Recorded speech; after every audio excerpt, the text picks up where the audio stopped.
Hello, friend. Jim here with JB's Big Adventure, coming to you from Lake Chapala, Mexico. Now, as you can see on the thumbnail, this is part two of the video of our all hell breaks loose move down here to Lake Chapala. So, and we're picking this up on day number 3. But before I get to that, if you haven't already, I'd like to encourage you to go ahead and subscribe to the channel. It's fast, free, and easy to do. On the bottom right-hand corner, there's actually a red box. Tap on it. You're subscribed, and you'll know when our next video comes out. Also, give us one of those thumbs up that lets other people know it's a great video to watch about retiring to Lake Chapala. Okay, so as I shared with you in the last video, just all the emotion.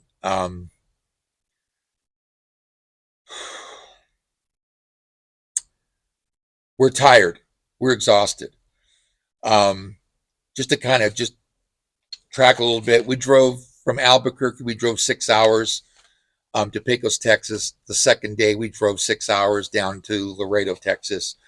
Met with a gentleman, transferred, or I should say, we transferred everything from our trailer that we had, a small U-Haul trailer, into his flatbed trailer. I mean, these are all the things that were the important things to us. As I'd mentioned, I threw things away. I mean, I threw pictures away. And I'll say it again. If I was to look back and do something different, what I would say is I shouldn't have thrown a lot of things away. I should have kept 3 boxes of pictures of, my grandson when he was growing up and how important that was to us. And pictures of other things and events and things I've been a part of. And should have done that. But tossed it all out, and it's water under the bridge now. But so here we are, day 3 of our 4-day trip down to Lake Chapala, Mexico. Day 3 starts out, we have breakfast. And we drive across the border, and we go to customs. So the truck pulls in with the trailer, and it's got our stuff on it. And he pulls the tarp off. And the customs agent wanted me to open up some boxes. So I gave him a manifest of what was in each of the boxes. And I don't remember how many boxes there were, but they came out of a 5x9 trailer, and it's 5 feet tall. So it's 5x5x9. So it's not like it's a huge trailer by any means. So he looked at items, looked at the sheet, and looked at a few things and said $400. $400. Now, I want you to know, we just gave this gentleman $1,350 to unload things off our trailer into his trailer, double tarp it. And so he pulled it back, checked everything out, and I said, how about 300? How about 300? So I said, okay, 300. Now, I have found since out that you can actually offer less than that. I don't know why I didn't, but just all the emotion, exhaustion, the trauma, red flags that I saw about this whole transaction at the border, dealing with this gentleman that we were following down, and my anxiety was through the roof already. So I went and took, I shouldn't say our anxiety. I went and paid for the stuff that was loaded on the trailer that we were bringing down. So what I'm now doing is I'm bringing these, we've loaded up, and now what we're doing is we're starting down to Mexico. Got to the first toll road. We pull into the toll road, and we're right behind them. Now, this is our first experience of having to use pesos. We were able to use US dollars at the border, but now we had to figure out how we were going to do things in pesos. So we had gotten some pesos, and the first time that we're having to use pesos, we'd never used pesos before. So now we're having to figure out, okay, it says 200. Okay, how much is this coin? How much is this dollar? I mean, we had to try to figure it all out. So we're leaving, and he kind of pulled off to the side a little bit. And so, because we're right behind him, And we come through, and then we follow him, and he goes to a hotel that was on the Mexico side, and there was a lady there that he had to pick up. Apparently, he brought two ladies up to the border that were getting their shots, their COVID shots. And one of them was a Canadian. I guess she wasn't able to go across the border to get her shot. And the other one was an American, and she was able to. Now, remember, I was told if he was bringing anybody up to the border, it was going to be half of the $1,350. So basically $650, $675. And that didn't happen. The night before, we had to give him $1,350. Had to pay him up in advance. So now we're on the road. And it's sprinkling a little bit, I realize.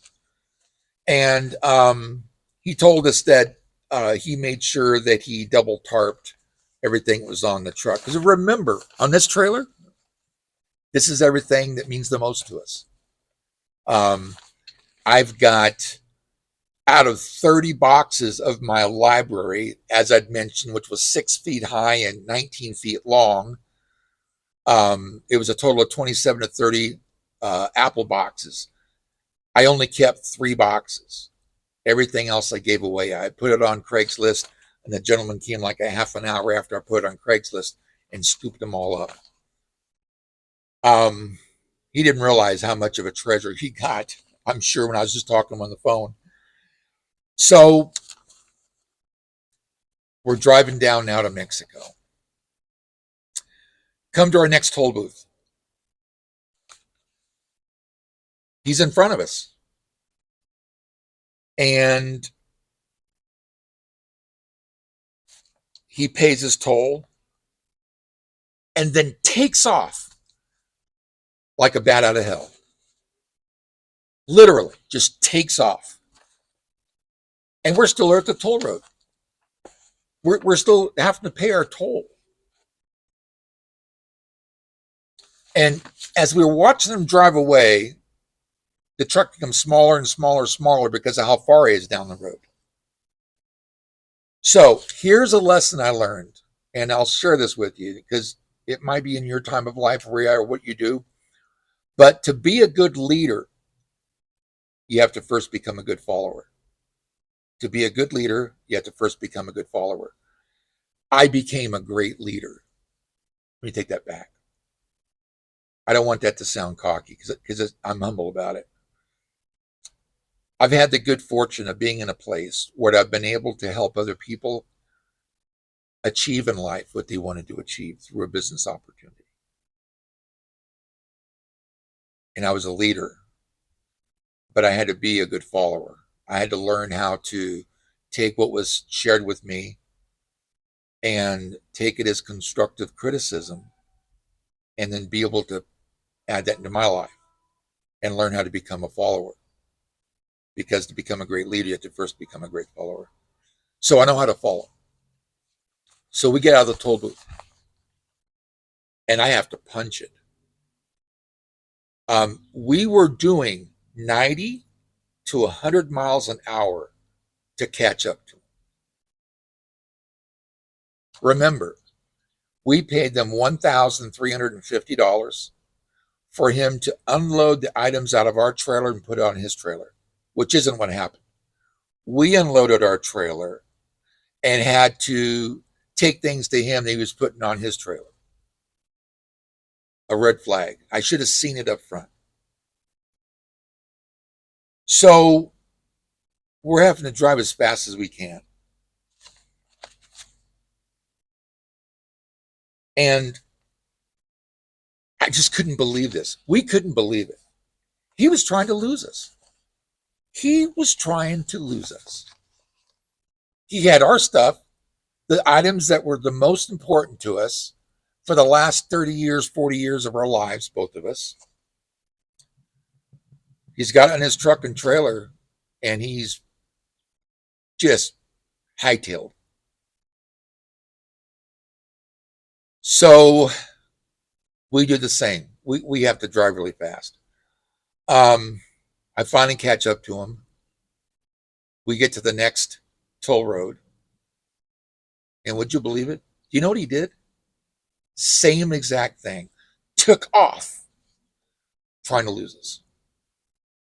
I want you to know this happened at every single toll road. And I'm going to say there's probably 15 to 20 toll roads. I think our total is like $350 US dollars. That's the amount of tolls that we paid over all these toll roads. Because when you come to Lake Chapala, you want to make sure you're on the toll road, because you're not going to have the heavy cartel or gang or stuff that you hear about in Mexico. You're a lot safer on the toll roads than you are taking some back street down here. So we're following this guy, and every toll road that we come to, he just flies off, just takes off. Again, I know how to follow. I'm just going to go as fast as I can to get there. There were times that we even had to call his wife and say, we have no idea where he's at. We can't see him. He's down over hill, over dale, somewhere down the freeway. So she said she'll call him. I can't tell you how many times we had to do that.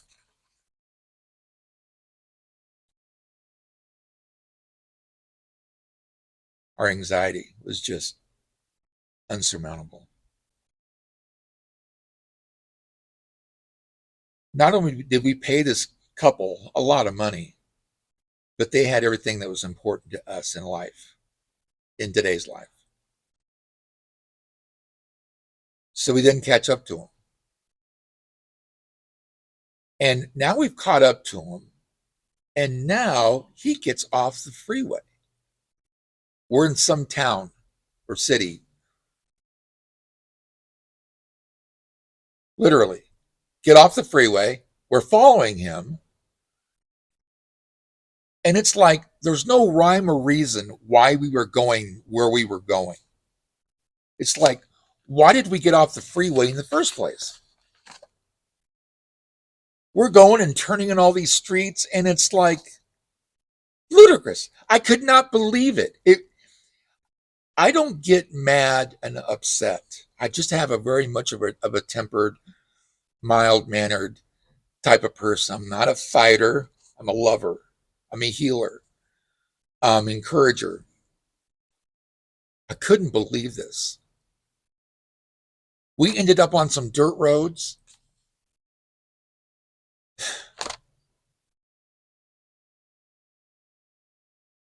I just can't believe it. I look back at this and it's like, are you kidding me? We're all over the place. And again, I had to be a good follower. We'd go to traffic lights, he'd take off. And it was almost like he tried to get to places where he could make a turn or something and there would be cars in between us. So he got to a place where he could do a U-turn, but he did the U-turn when he knew that the cars were going to be behind him until we got around, and we were going to be cars between he and I.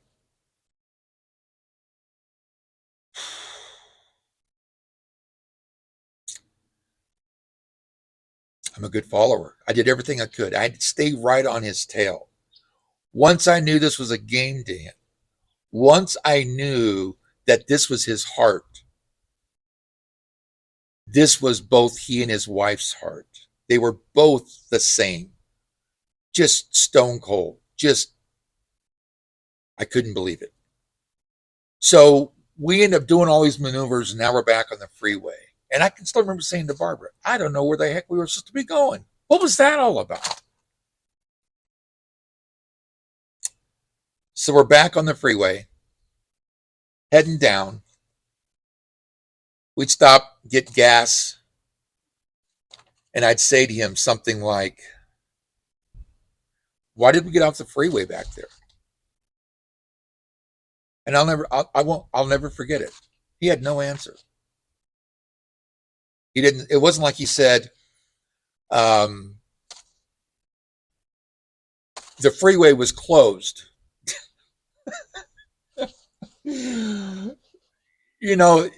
There was nothing.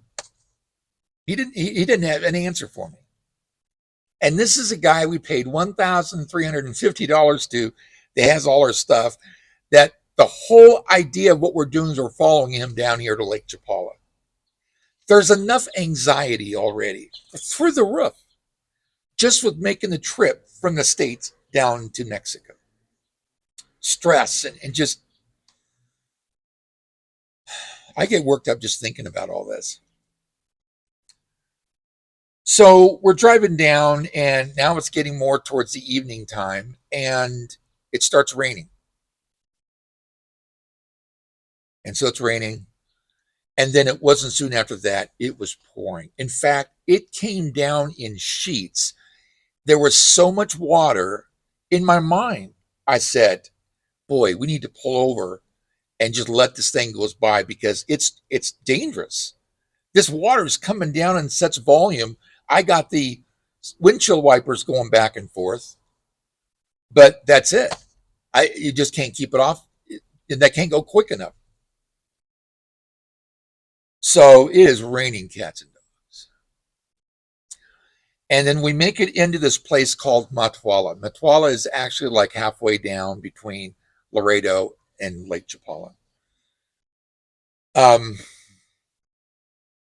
one thing I'm thinking of, I sure hope our stuff didn't get wet. I told Barbara, I says, I hope he double tarped this. Now I could look at the truck, and I don't know how he had it covered. I mean, I could see what he had on it. But I was really concerned about the kind of job that he did protecting things. And it's just pouring. We pull into Matwala, we go in, we get registered for our hotel room or our room, and get something to eat for dinner, and get to bed. And I got to tell you, it was a nice place. Matwala, Las Palmas is actually the name of the hotel. We had like a bungalow, and that was a good thing about our trip down, was that place was a nice place. I would imagine when our head hit the pillow, we were out. So the next morning we get up, and now we're 6 hours away to getting into Lake Chapala. So as we're coming down, the same thing's happening. We get to the toll road, he would dart out of there. We'd have to call his wife again. I hope you're kind of seeing the pattern here. Here's the reason I'm sharing this. I don't want you to have to go through the same experience that we did. It's absolutely ridiculous. We get to the city. I don't know what city it was. I have no idea. There was just so much anxiety and stress. We get off the freeway. I will not forget this. We got off the freeway. We went down like this major city road that's like in downtown type idea. We go down, and he's waiting to do a U-turn. But I didn't know if he was going to go left. I didn't know where we were going. He never said anything about, we're going to be getting off the freeway here. Follow me. This is what we're going to go do. We're going to go get something to eat, whatever it may have been. Nothing. It's just all of a sudden we're off the freeway. He's driving through, and then all of a sudden we come to this place where he's going to make a turn. Now, I'm not right behind him at that point because I had no idea where we were going. So there was enough space between our vehicle and his truck that cars were now coming in between us, because I had to make sure I was far enough away. I knew where he was going to go.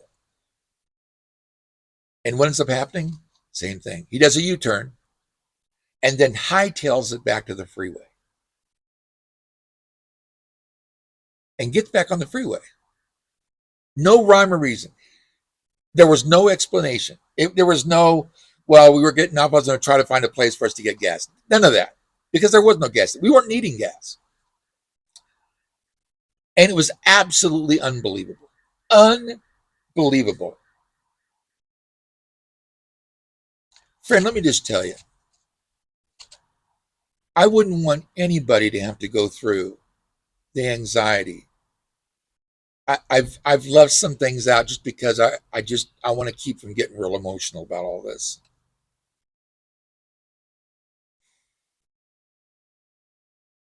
But it was just a terrible experience. I've waited all this time to share all this just because it's something. I mean, it's still in my heart. I still feel it. I'm not a revengeful person. I know we've not seen them since we've been here. I know Barbara and went to some kind of a game night at church. They don't go to our church, but they apparently were there at this game night here probably a month and a half ago. She called me and said to me, "They're here." There was a part of me that just wanted to go over there and just rip them a new one. But that's not my nature. That's not who I am. Well, we finally make it to Lake Chapala. We finally make it to Birds of Paradise, which is where our condo was, that we were going to be there for a year. We pull up to the front gate. Wow. It was like paradise. It's a beautiful place. Birds of Paradise. You feel like you're in Hawaii. I've been told that Lake Chapala is actually on the same hemisphere as Hawaii. But you get inside there and all the tropical plants. And Barbara told us of the place that we were going to be at because when we came the first time, we actually went and saw one of the condos. It was on the second floor. We really liked it. It was nice. It was on the second floor. Weren't interested in it. Barbara found one online, and we booked it. And so I can't remember how we got the key, or maybe the guy at the gate had the key. Anyway, we got inside and went down to our place. And we have had a stressful 2 days out of our gourd, literally. Stress, anxiety, chaos through the roof. We open the door and go inside of our condo. And it's like, wow. It was so beautiful when we got inside. It like erased everything we had been through for the last couple of days. It was so much better than what we thought it was going to be. It made a difference for us.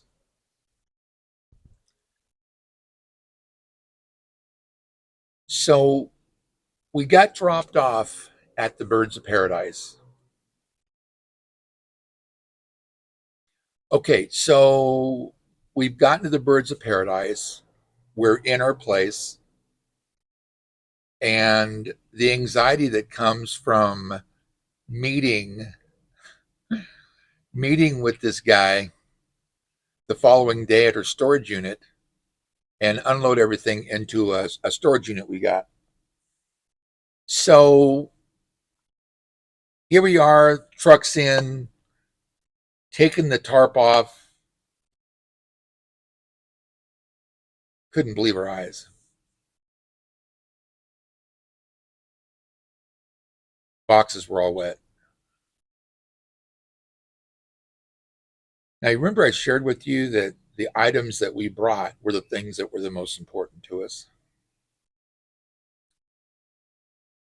They're pulling things off the truck, and boxes are literally falling apart. They're so wet. My library books, the things that were the most important to me. I had some things on sales and some sports, and I had a couple of Bibles, and all got wet. Now, as you can see in the pictures, you can see,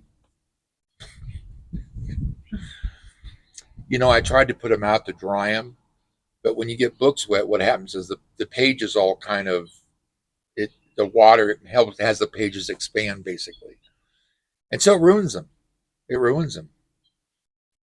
And I mean, that's not it. I mean, my mom the year before gave all of us for Christmas our last name, and it was this blackboard that had our last name on it and company at the end. and so we can put in our up on our walls.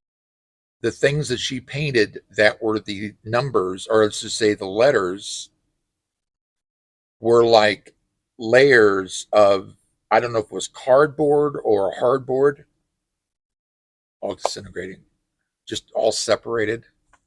Barbara tried to glue them back together and paint them again. I couldn't believe it. All the stuff that was important to us. So as they're pulling stuff off the truck, I asked them. I said, these were the things that were the most important to us that we brought. This was it. And they're all ruined. You said you were going to double tarp everything. Double tarp so to be protected. Well, as you can tell in the pictures, it wasn't double tarped. He took a couple of tarps to put over everything, but it's because he didn't have tarps big enough to cover everything. So it wasn't double tarped. Everything got wet. We tried to salvage a few things. We had a couple of things that were actually in plastic boxes. So out of all this, here's the kicker. I said to him, after all this, and these boxes all falling apart, and these being the things that was most important to us, don't you feel bad that everything got wet? You know what his answer was? No, I didn't make it rain. Can you believe that?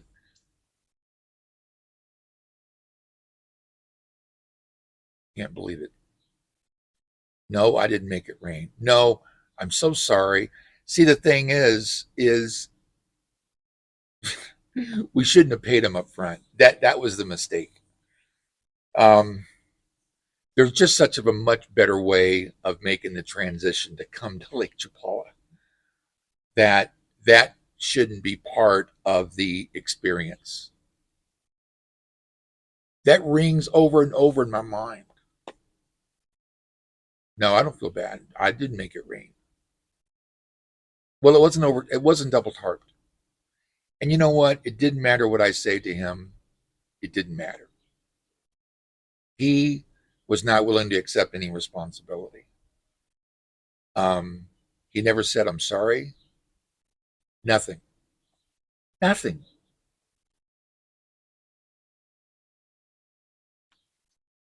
Still to this day, I just cannot believe it.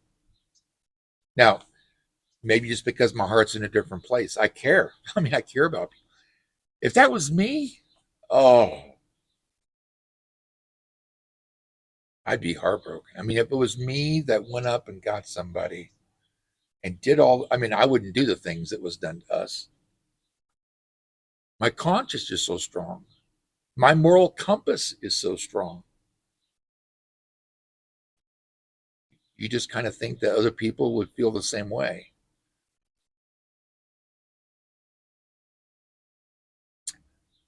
This has been a difficult thing for me to try to disseminate and share with you because it just like wakes up all the old memories. So I share it with you for one main reason. I want you to know there's a better way. I have resources that I can share with you. If you're deciding to drive down, if you're deciding to bring some down, if you're deciding that you need help, by all means, reach out. I would tell you, I would not tell anyone, no one, to just, jump in their truck or car and drive down to Lake Chapala by themselves. Not knowing Spanish, I would never tell anybody to do that. It's 12 hours, 12-hour drive. Things can happen. What if you broke down? What if you got a flat tire? I mean, there's just stuff that happens. There's a portion coming down where you have no cell phone service at all. There's nothing. You're just out in the big wide open. So I share this with you because I share it from the heart. And I want you to know there's a better way. You don't have to go through this at all. And I'm willing to help in any way I can. So it's a soft land for you. And again, we're believers. And the only thing I can get out of all of it is that we all have our own road that we're on in life. And it doesn't matter how bad the devil can get. God's always there. He always has us. That's the only thing I can take out of all of this. And I share that with you. I share this with you, this experience, because I never want anybody to go through what we went through. And I want you to know it was actually worse than what I'm sharing with you. I've tried to keep it real clean. It was really a difficult time.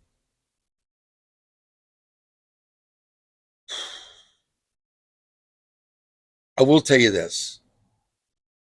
I told you I had a solution. There are people that will do what we paid for, that would do it between for $300 to $400, $500, right in that point. Same exact thing. In fact, they'll meet you at the border and they'll drive your vehicle down for you. And if you need that information, if this is impressed enough upon you that you're going to be driving down, you just thought you would just do it by yourself, I wouldn't encourage anybody to do that. For a number of reasons. For one, you're in a new country. You're in a totally different country. We're Americans coming into Mexico. If you were to get stopped and you don't know English and don't know Spanish, you'd have somebody that does speak Spanish. And you would have somebody that I know. I've got some folks, just real good people in our heart, that would take good care of you. And if that's something you're looking at doing, you can reach out to me by email. Our email is in each of the description of each of the videos. But I will tell you this. I would do it all over again. Obviously, I would do things different. But this is the best move that we've made, moving to Lake Chapala. I think my heart, my blood pressure might be a little bit on the high side right now. I've not had to take my my high blood pressure medications. This has just been a great place for us to be. And I know it would be a great place for you too. There's so many pluses and so many benefits here.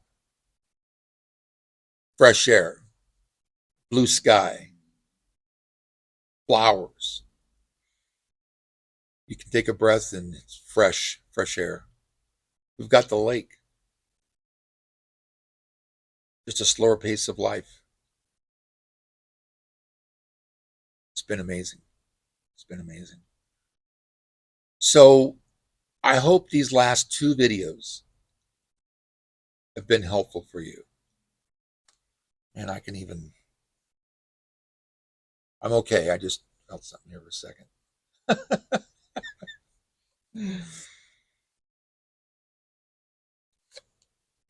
If and when we meet, you ask, I can share some more about the story, but I'm not going to do it on this video. But I hope you found this video inspiring, motivating. Put your antennas up. As I said, if I was to make the drive down, I would do it differently. We would still come. We'd still drive down. But if I knew then what I know now, I wouldn't have done it. I wouldn't, we were referred to somebody. I didn't ask for any references. We were such in a financial hardship to make this all work. That we went through. And you know what? I'm just so grateful for being here. So hope it's been a real help for you. Friend, if you haven't yet, I'd like to encourage you to go ahead and subscribe to the channel. It's a great community. I know you want to be a part of that. All you've got to do is go to the bottom right-hand corner, and there's a red small box. Tap on it, you're subscribed, and you'll know when our next video comes out. Also, give us one little thumbs up. That lets other people know it's a great video to watch about YouTube, about retiring here to Lake Chapala. Stop by, say hi, ask a question, give us an idea of a video you'd like to see. And then also make sure you hit the bell, because that way you'll be immediately notified when our next video comes out, and you don't want to miss our next video. So with that, as always, thanks so much for being a part, the support of this channel, this community. Have an awesome day, and we'll see you on the next video.